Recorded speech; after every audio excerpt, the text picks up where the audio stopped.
أما بقى طائفة الضالين، الله جل وعلا في سورة، احنا قلنا في سورة البقرة فصل تفصيلا، ادى 13 آية، 13 آية في الضالين دول، وقالها في وسط الآيات. قال إيه بقى؟ يعني اسمعوا كده، قال الله جل وعلا ويقول: ومن الناس من يقول آمنا بالله وباليوم الآخر وما هم بمؤمنين يخادعون الله والذين آمنوا وما يخدعون إلا أنفسهم وما يشعرون في قلوبهم مرض فزادهم الله مرضا ولهم عذاب أليم بما كانوا يكذبون.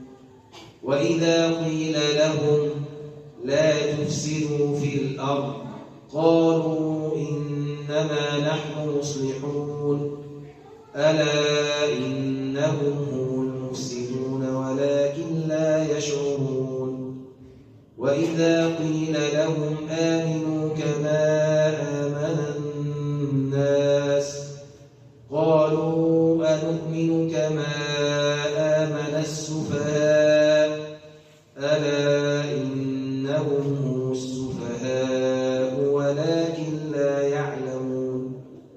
وإذا لقوا الذين آمنوا قالوا آمنا وإذا خلوا إلى شياطينهم قالوا إنا معكم إنما نحن مستهزئون الله يستهزئ بهم ويمدهم في طغيانهم يعمهون. أولئك الذين اشتروا الضلالة